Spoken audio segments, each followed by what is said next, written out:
Today on the podcast, we have Todd Baratz, and we get into why knowing the vocabulary is not the same as knowing yourself, right? You can know your attachment style. You can know what love bombing is. You can have a word for every single thing anyone has done to you. But somehow it is harder than ever to date and have healthy relationships. So today we're going to get into all of this and why some of the most self-aware people we know are some of the people that are the most stuck.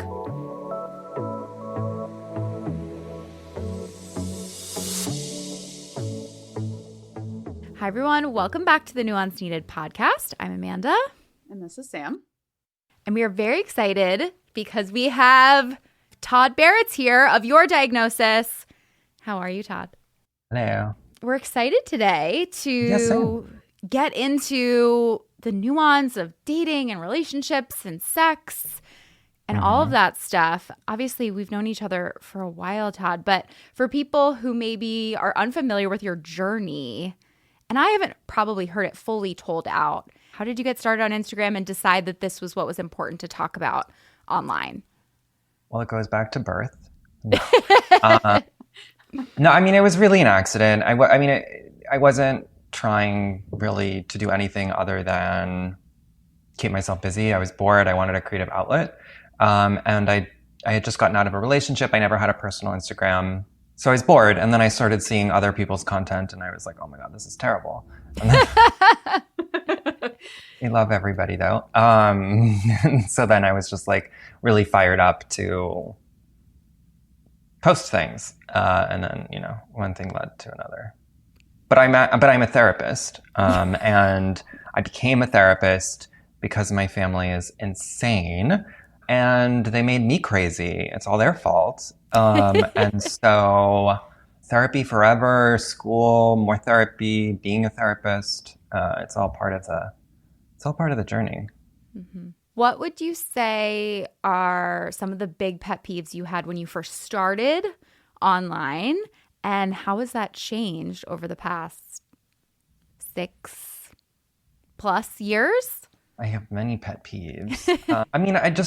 And I include some of my content in it too. Like, it's so hard not to fall into the trap of trying to create some kind of clickbait or something that's really catered to going viral in whatever algorithm we exist in. It's hard not to play that game.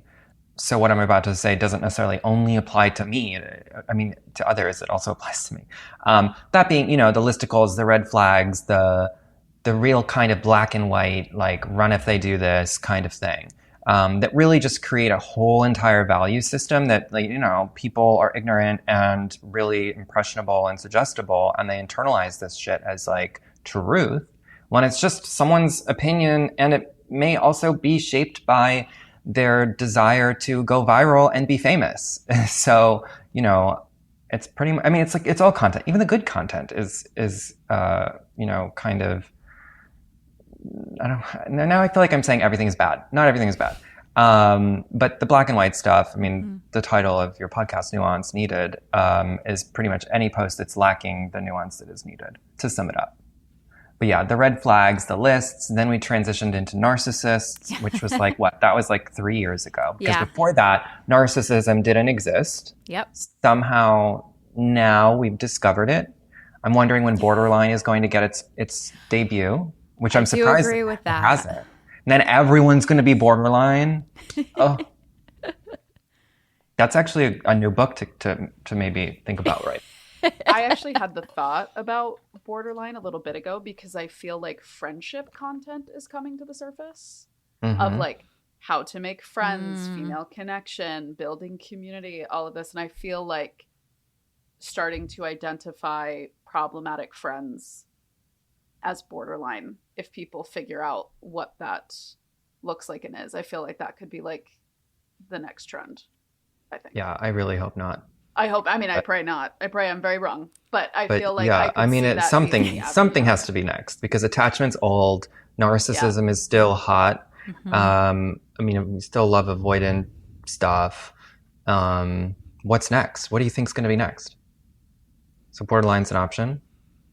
I feel like the neurodivergence is like the very common yeah thread through everything lately. I feel like it's trying to like really bust itself to the surface, but I feel like everybody's afraid to touch it because I'm afraid to touch it. I'm afraid to touch it. I don't want to touch me it. too. I don't go there. But I think The other thing that's become so popular, which I love talking about, is the nervous system.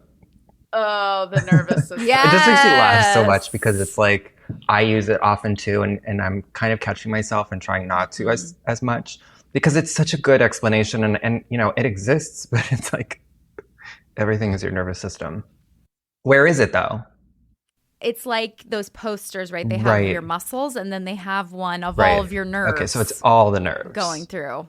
It's all the nerves. It's all the nerves. Is your nervous system. Yeah. Do you know what I spent a lot of time thinking about is, am I reacting to what's happening online or am I reacting to people's reactions of what's happening online? And then are we reacting to reacting to reacting to reacting? And it's like, what is real? What is up?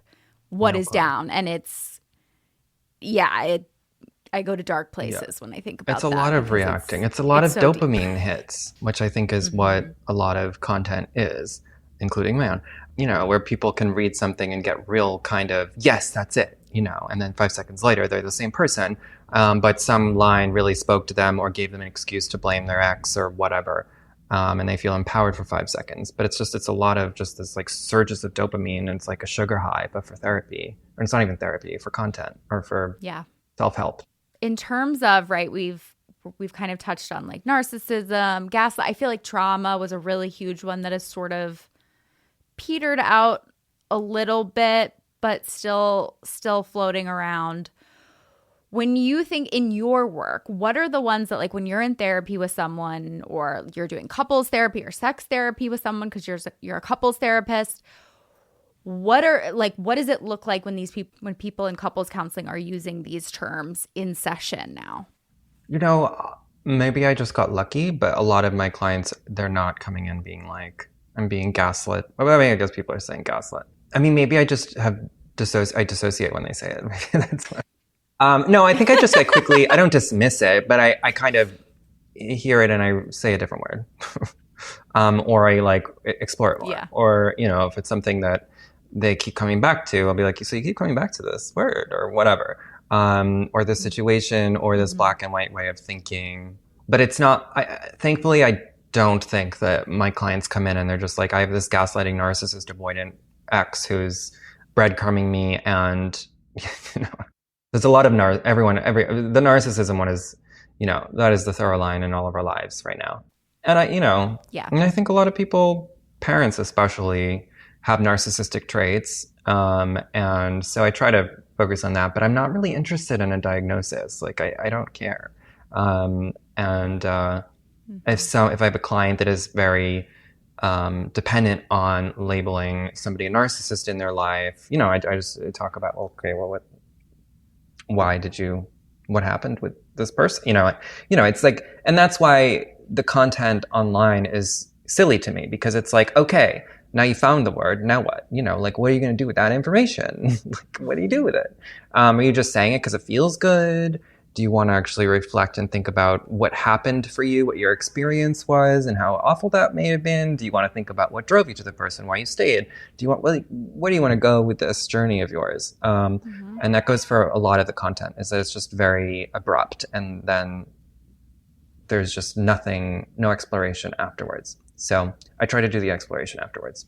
I think that it is really hard too with, you know, Sam and I talk a lot about, you know, self-awareness and what is the line between self-awareness and sort of like self-obsession, and self-awareness and overly focusing on yourself. And I think it's such a tricky line. Well, I've found, like, in my work and as a content creator as well, that so many people think they're focusing on themselves, but they're just trying to like perfect themselves. Like, I think people are trying to latch onto these terms as this like clear guidebook to like live in a way where like they won't have to experience disappointment, or they'll be surrounded by like a perfect circle of people who never disappoint them or hurt them, or they have to repair with, because everything is just always good and calm and happy. And I'm like, well, you're not actually trying to know yourself. Like, you're not trying to understand who you are when you feel offended. Like, how do you know that that's happened to you? Right? Like, if you're angry, why are you angry? Like, what value has been crossed for you? Or, why are you upset? And I think my frustration with the content has been, it all misses that, because that's like the actual work. I think the work is like actually understanding like the fullness of yourself, rather than just this perseveration on like, well, this thing happened to me. How do I get over it? And it's like, well, you won't, because it's part of you and it's coming with you, and we can figure out how to make peace with that. But to this constant obsession with like, I'm going to get over it. I'm going to get over it. I'm going to get over it. It's like, well, you never will. So yeah. And people don't want to hear that. No, people don't want that.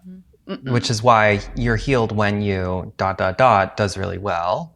Right. And it's what people consume the most, is because they want to know that something they can do will make something they don't like go away. And that's just not how it works. But that's why I think people just kind of are on this hamster wheel. I've been writing about it a lot. This kind of, it's just this, that I think that many people have just become obsessed. And, and it's just another expression of the wound. That they become so attached to their wounds and processing it and feeling it and touching it and this and that. And, it's like at some point, you talked about it for 4 years.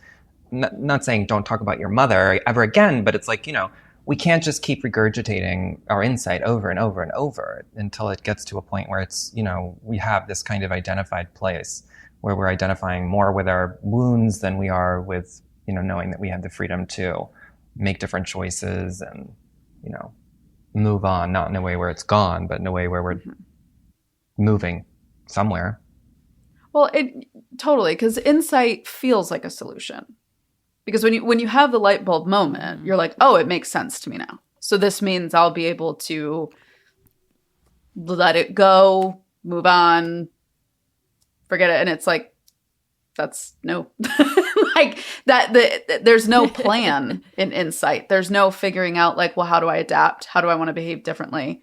What are different things I'm looking for, like in a relationship or a connection, or, what are my expectations from this person in my life if I repair? Like, there's no insight, just feels really pretty. And I think there's a time and a place for it. Like, at some point you do have to like take time to connect the dots. But I think a lot of people are trapped in the insight loop.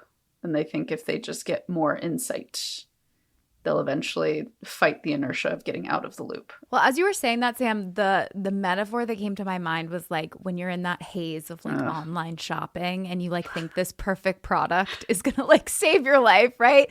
And you're like still in the searching and it's exciting, but you haven't gotten the product yet. You haven't had to deal with the reality that this product isn't going to change your life, or it'll probably break, or, you won't wear it, whatever it is. And it's like when you're just on the hunt to collect information, it feels really good because you don't have to actually deal with the reality of what that information means. I love online shopping, by the way. It feels so good. Yeah. That is a high I'm willing to pursue, and I do every day. And that's why Yeah. It's like, especially with parenting, I get so into like, this product is going to make such a big difference for my child and it will make her easier and more calm. And then like I get it and it's like, right, I still have to be the one to like help her with it and engage with her with it and, set up an obstacle course to get her energy out or whatever it is. It still takes work from me, which sucks. Which I think brings something up interesting, which I've been kind of grappling with myself. Like at what point do you stop process? Like at what point isn't there enough therapy enough? Like I've been in therapy for fucking ever. And I'm just like, I'm in a place where I'm feeling good. I've taken a break from therapy for the first time ever in my life. I mean, I still see my therapist like once a month, but for me, that's a break. And I see people who are just kind of on this ongoing quest of, therapy and retreats and spirituality. And I was doing that last year because I was going through a lot. But now I'm at this place where I'm like, at what point can we just like stop obsessing, stop looking for the right thing, the right product, whatever, and just kind of, I don't know, live our lives? Because people are just so obsessed. And it really is, the analogy of the online shopping is true, because it's like, okay, so you get this insight, you learn this one thing, and then it's, I'm going to say this, and I kind of half believe it, but I feel like everything is a scam. Like everything is a scam lately, including therapy sometimes. Like it's all a scam. Like it's all a scam. And I'm like really having an issue with like the content that I create, the therapy that I provide. Like Same. I'm feeling like I need to caveat everything with it's theoretical. There's no blood test. I don't know. Pick whatever story you want to pick. Pick whatever feels most congruent to your life. I don't, like like the nervous system thing. Like I'm like, whatever you like whatever fits. But like at the end of the day, we don't know. It's not like I'm getting my testosterone checked and it's like, this is the level of my testosterone, period. It's like, maybe it's your trauma. Maybe you're constipated. Maybe you're just in a bad mood. Maybe your brain is just like tired. I don't, who knows? It's just, I'm just like, so I don't know what to make of all of that. But I'm just like, everything is a scam. I don't know, like the two of you have been in the content creation game longer than me. And honestly, the two of you were some of the inspiration for me starting my own content journey. So it's like mom and dad. Thanks. Exactly that. Exactly that. Yeah. Do you want to process? Completely. Yeah. Let's talk about it. I hated myself. And then Todd, you had a post note. Something that I've been doing a lot, like in my personal work and also with like a lot of my clients and trying to convey it as well as you can in content is like, just because you're experiencing anxiety or sadness or fear or overwhelm does not mean like anything has to actually even be done. Like you're allowed to just experience those things because you are a human who is going to have like 50,000 different mood points in a day because life is constantly moving and evolving. And I think people get really wrapped around like, I have to do something about my anxiety. Like I have to fix it. I have to deal with it. I have, exactly as you said, Todd, like, this obsession with processing. And it's like, well, why don't you just learn to live? Like learn to keep doing something that you want to do, even if you're notice that you feel anxious. Like if you're feeling anxious, but you still want to go out, just go out. Like don't feed into like, oh, I'm anxious. What does this mean? What do I need to do? Like, how do I still go out? Just decide. Like I wanted to go out, so I'm still going to go out because I'm an adult with free will. We also need to build our tolerance. Like I think that, a lot of this has also just been like shrinking. People's lives have sort of shrunk over the past, few years especially. And I think that, again, it feels much better to figure out why you're anxious rather than go do something and live with it. And that, like, the irony of it is like, that's the intervention is like, deal with how it feels in your body, learn to manage that. And I think about it all the time, like with Todd, you were kind of saying, right, like where is the line to take a break from therapy? And I think about it a lot in terms of when I first got sober. After I'd been sober for about like a year and a half or 2 years, my therapist was like, you need to take a break. Like, I want you to go live and see how you deal with things, because at a certain point, right, it's sort of like even with addiction of, when you first get sober, you need to avoid all these people, places, and things. And that's really good. And that's really healthy. And you shouldn't be just like going to a bar, obviously. But at some point, the avoidance starts to cause more problems. If you can't go to a wedding with your family member, for example, then that's going to start causing other problems. So like healing is such this delicate balance of taking care of yourself, but also exposing yourself, because at some point, doing too little starts to do more harm than doing the right amount. Like it's such a balance. And how do we know? We don't know. I do think though people should figure out who they are and then they can stop for a period of time. Like I do love insight. Yeah. Like I don't regret, all the time I've spent figuring it out. But it's just become very clear that I think collectively most people are obsessed. I know Amanda's relationship to TikTok, but Todd, how? No, I just started. I mean, I'm on there. Okay. But I heard, and then someone told me that kids don't care about Instagram, and I was like, oh God, because I'm constantly like, I don't want to be on Instagram, but I'm like tethered to it, but And then so then I was like, okay, I'll do TikTok. And then I actually think it's more enjoyable content creation wise. It feels a little less like stuffy, I think, for me. But regardless, there's conversation going on right now about how there's all of these very young Gen Z content creators, like early 20s, who are getting their first jobs. And some of them like aren't even surviving onboarding because they they're either getting fired because they realize, like, the company realizes how unprepared they are and can't cope with anything, or they get overwhelmed, or they just have this like obscene list of demands that, you know, things that they need from the employer, and they need this and they need this time off for that and whatever. And it's been interesting that older Gen Z is now commenting on it and kind of having this like come to Jesus realization of like, we're too fragile. Like we have insulated ourselves too much from reality, and it's now impacting our ability to function. And now as Gen Z is like more firmly in the workforce, it's like they're having this realization of like, do I need this much cushion? Like, is it really insane that I'm asked to work during the day at the job that hired me? Like, is that like, maybe that's just a normal experience of life, you know? So I think that like kind of internet conversation, I guess, for lack of a better term, came up for me with what you two were talking about I think we know too much, and I think we're too aware, and we've done too little. Fragile is a good word. Well, yeah. I mean, I think it's a spicy word, but I don't know. I think of it as like we have this like raw baby skin, and, you know, sometimes calluses are good. You can't wear the right shoes if you don't have good calluses. Yeah. But then otherwise you keep getting blisters. Yeah, and I think it all comes, I mean, I don't know. I like to think about this. It's historical. You know, we were raised by a generation who was the complete opposite way. You know, their skin was so thick that no emotion seeped through, and everyone denied everything, and everything was repressed.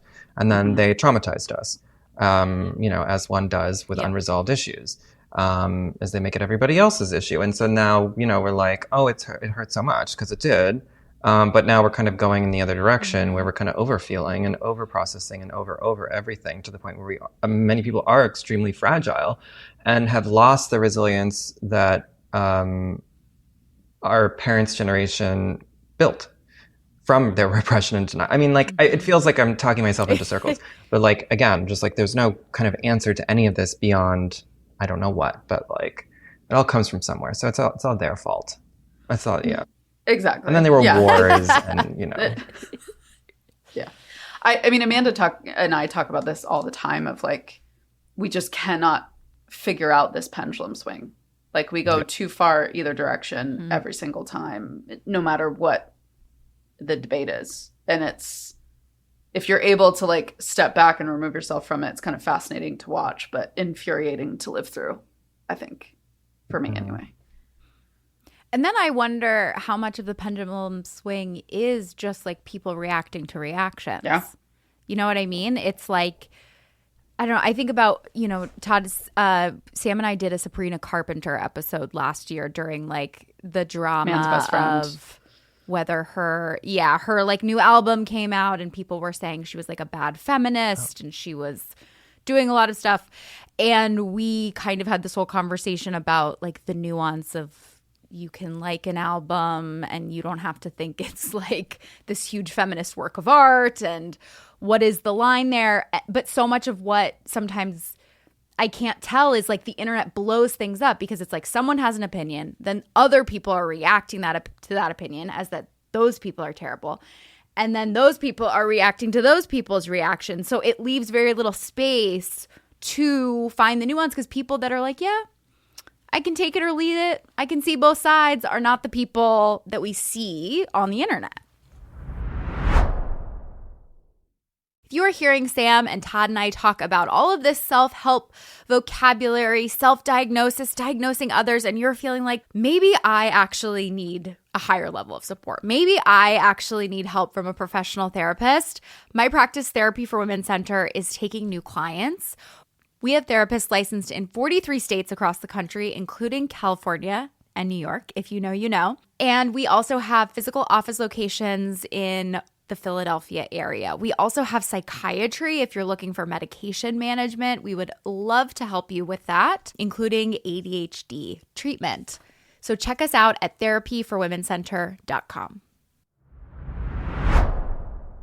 You've talked a lot recently, Todd, that I've really loved reading about sort of like we're dating as a way to like manage risk, manage enthusiasm, even with making friends, right? Like we are afraid to be eager. Can you talk a little bit more about that? Sure. Yeah. I mean, all these kind of rules about dating and all, I mean, it's the same thing we were saying before. A lot of it is just anxiety management about feeling things or about getting hurt that people have now repurposed as health. Like they're calling these things as like this healthy. A lot of people are calling it discernment. And it's like, no, you're just offended and you're picking up on some random characteristics and you're telling yourself that this person isn't going to work for you. And it's just another way that people are avoiding vulnerability. And it's why people are so alone, because they're showing up armed to dates, one or whatever, armed with like a list of red flags or things that they're afraid of or characteristics or traits that they believe will lead to some kind of horrible outcome that they won't be able to control or recover from. And so therefore are pretty avoidant. And most people don't realize that they are actually, everyone is avoidant to some extent. Everyone is emotionally unavailable, especially if you're subscribing to all of these listicles about who you shouldn't be dating.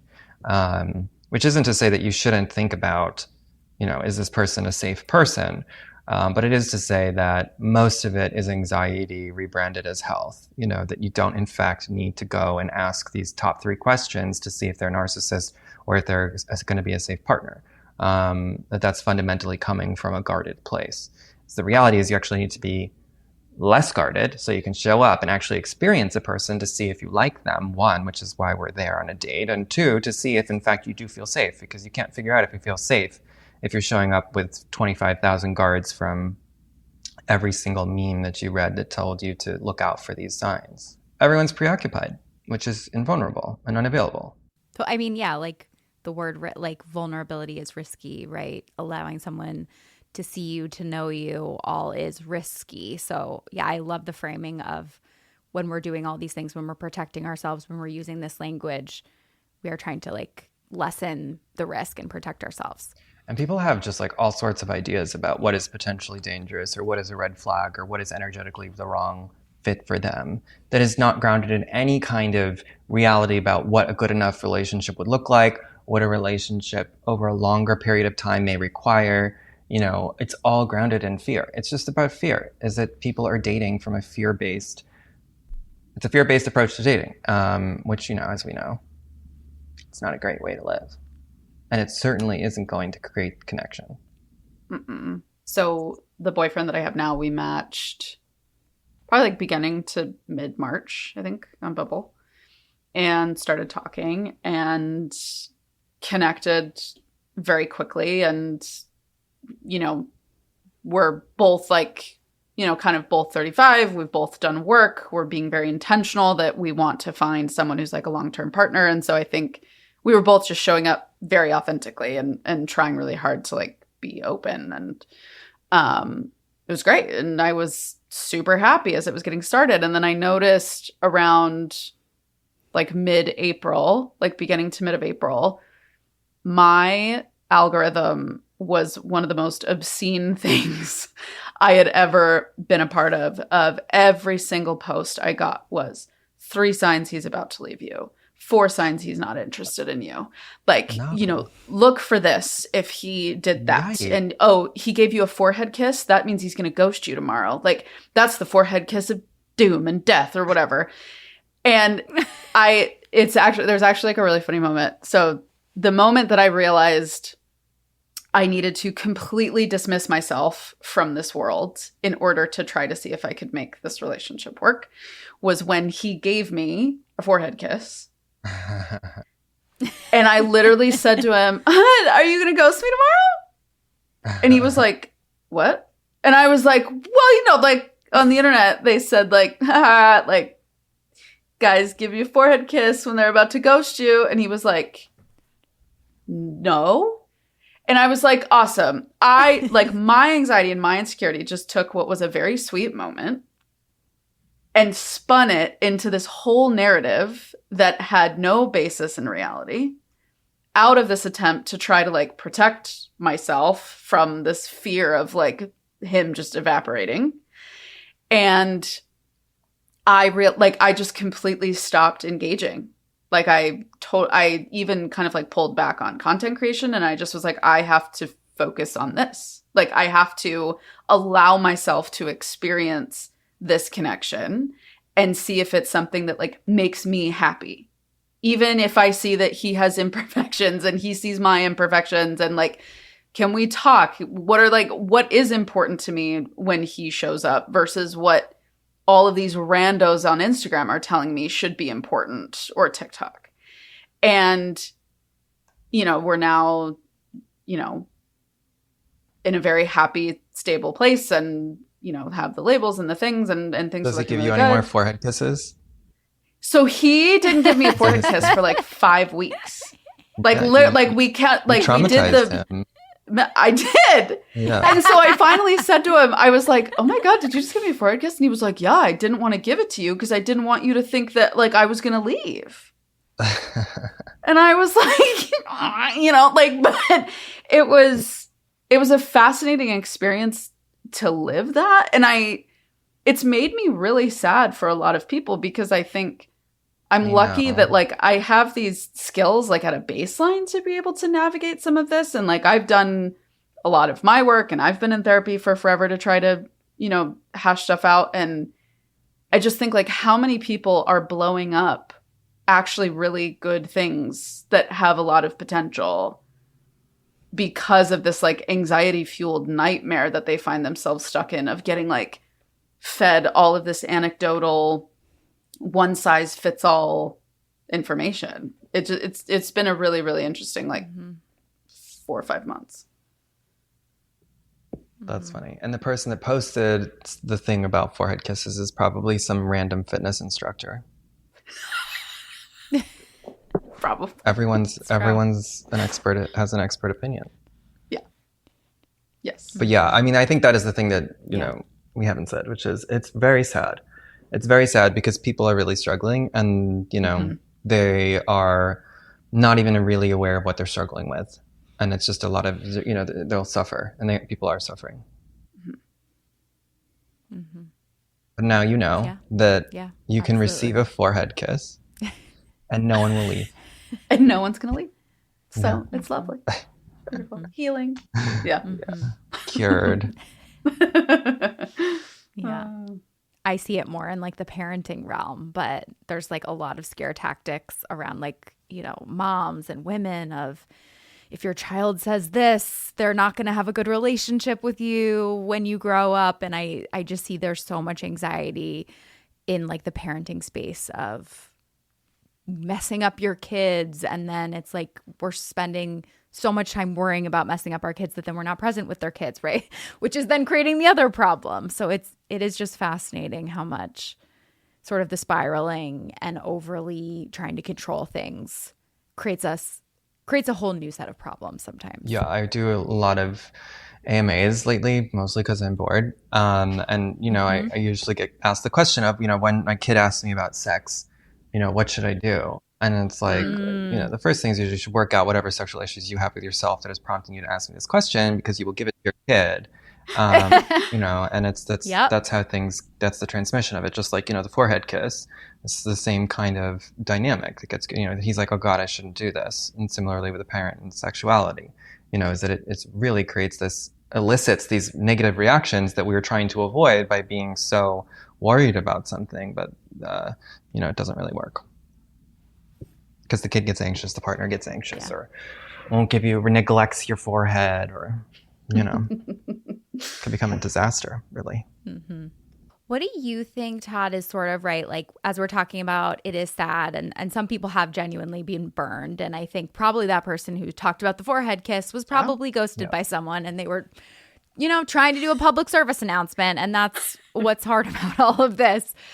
What do you think are some ways that we can sort of distinguish what is a defense that's like outlived its usefulness from protection that we still need? Oh. Yeah. I mean, well, that's the $1 million question. I know, that's a and loaded I think that is, in many ways, at least what I've been learning personally, is it's like kind of the journey of life. I mean, the older I get, the more I know myself from doing work and processing, sometimes over processing, but also more so in living and having experiences and using those experiences to better understand myself, my needs, and being able to be more declarative with myself and my needs. And then the more I've gotten to know myself, the more I know where that line is. But people are always looking for that line, like between their anxiety and their intuition, et cetera, when they should push themselves outside their comfort zone and when to stay. And it's not, I mean, I'm sure I could write a great, and I just did, I wrote an article about it, but, ultimately it comes out of experience, out of many years. And I think, it takes a long time to really figure that out. And it's not through reading, or an answer that I may or may not give about, where that line is. Like, how do you know when it's self-abandonment and all of these other words and this shit and that? I think it's individually based. It can't be quantified. It can only be lived experientially, and it's constantly changing and evolving and depends on the time of day. It's really an intricate question. With just as much of a complex answer that, again, I don't think people want to hear. But I do think, again, it comes from over a long period of time, getting to know yourself, self-awareness, knowing who you are, what you want, what you like, what you don't like, when your anxiety is from being in the wrong place or with the wrong person versus, it is a defense. And I know that time is not the answer that people want, but it really is. And again, it's not idle time doing nothing. Time, experimenting, exploring, moving outside your comfort zone and seeing how that feels. Maybe that it's fine. Maybe you're like, oh no, this isn't good. And so, you go right back into your comfort zone, but maybe it grows.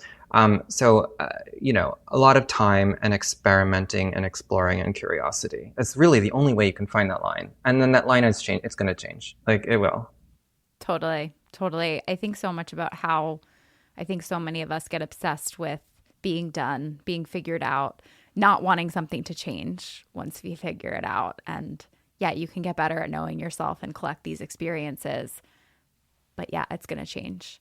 And, I hate to be that person, but that is one of the nice things about growing older is you do learn. You do fail and you figure things out, which is nice.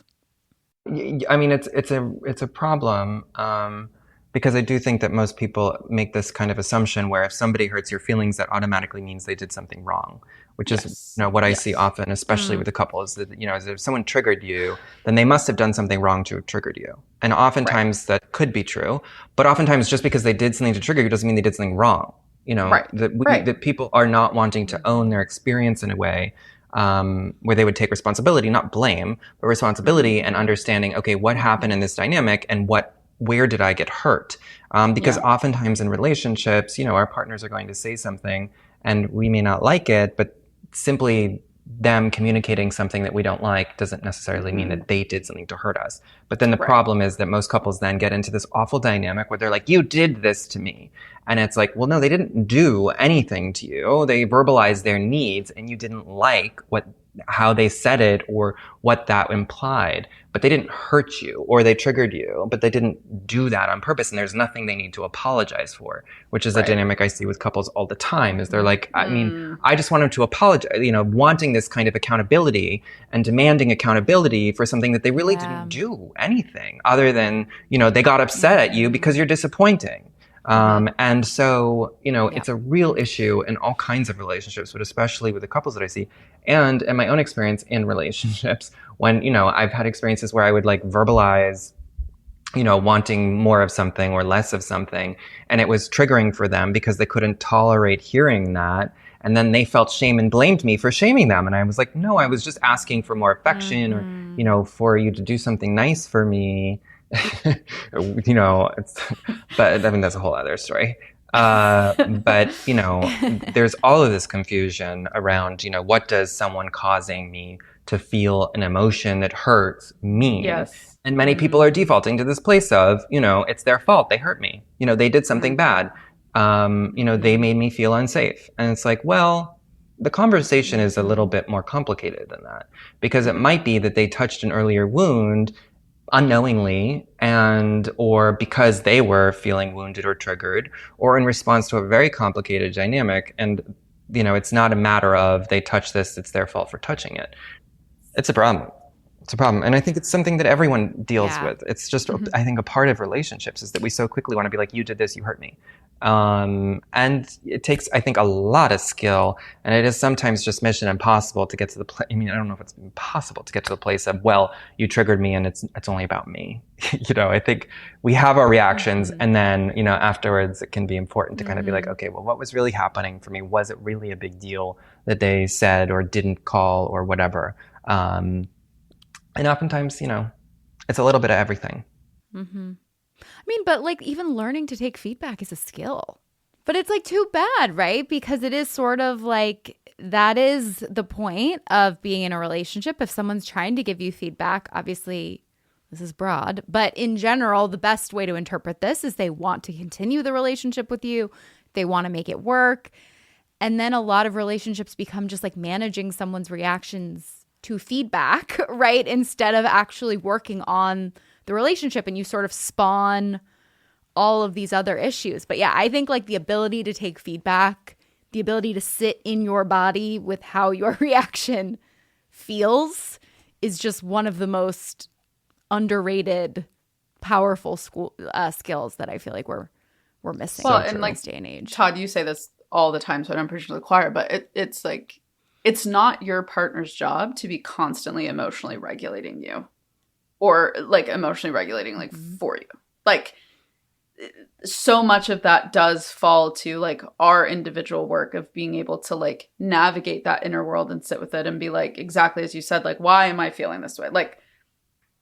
What really happened there? Was it about them or was it about me? And I think, as I've been in this new relationship and I was single for quite some time leading up to this, I've been trying really hard to sit with is this something that I'm upset with, or was this a preconceived notion that I had in my mind of what things should be and how it should be, right? And you also sometimes you have to include your partner, I think, in that conversation to let them know hey, this is what happened in my brain. And it wasn't about you, but this is how I'm realizing I work, in this dynamic. Yeah. Yeah. I mean, I think the interesting thing about co-regulation is that oftentimes I think it is okay to expect a partner to help you regulate, but it's oftentimes the very moment we want our partners to regulate us or to be there for us is the very moment that we have triggered them, or they are triggered, or they are busy, or they just can't provide us with that co-regulation. Because that's, one of the greatest parts of being in a relationship. You can get a hug. It feels great. Yeah. You can have sex. It feels great. But oftentimes when we're saying we want our needs met, or we want to be held or validated, which I would love to just delete the word, it's at a very time when our partners are feeling invalidated themselves, and we just cannot 24/7 rely on our partner to have this continuous flow of validation and actions to help us regulate, So just a caveat with that. And that's the kind of mindfuck of relationships, is that so often this is how these dynamics happen. And it's so hard to there's no kind of solution. It's just kind of getting through it. Because after a while, that's how these dynamics form. They really do form around, we get triggered at the same time. The way that you respond is the very thing that triggers me, and vice versa. Mm-hmm. Yeah, totally. And then, you're spending a lot of time working on your reactions. Reaction is your favorite word, and I love it. I might adopt it. Yeah, I might start using it. I mean, I do, but I'm being conditioned. Yeah. I get stuck on certain I'm words. being indoctrinated. But it's very true. I think for those of us that have been creating content for a really long time and have kind of been through the trends and the ups and the downs of what it means to be putting content out consistently and like trying to build businesses online, what have you, like I think all of us who have been in this for a while are like sick of ourselves right now. Like that's kind of like the vibe that I'm getting from a lot of other people that like I DM with or talk to. Like I feel like we're all feeling like we're kind of saying the same thing and kind of reckoning with like how did we contribute to like the therapy speak chronically online problem, and like was it us, was it coaches, was it a mix of both, and the coaches coaching coaches of it all. And I think it's a weird time to be trying to like speak truth to things and like introduce complexity. And I think it's interesting how people are so afraid of that when really like if you let it, it's actually like quite liberating. If you let yourself realize that like life is in fact messy, it's just all messy. And if you can take time to like find some type of like purpose and meaning in that, like the rest of your life opens up. Like if you just allow it to be like, oh, I don't have to have it figured out. I don't have to do it perfectly. I don't have to get it right. Like I can make a mistake and I have the capacity to repair and deal with things. But people aren't ready to accept that yet. And I find that really interesting. Agree. Life is fucking insane. It's crazy. It's fully crazy. It's really crazy. This world is nuts. It's crazy. Todd, where can people find more from you? Can you tell us about your You book? can find me on Instagram at YourDiagNonsense. I am on TikTok. I don't know my name. I think it's Todd Baratz on TikTok. My book, How to Love Somebody Without Losing Your Mind, came out 2 years ago, which you can get anywhere. Substack. You can find me on Substack. Todd, thank you so much. This was such a great conversation. It was good to meet you, Sam, and good to see you again, Amanda.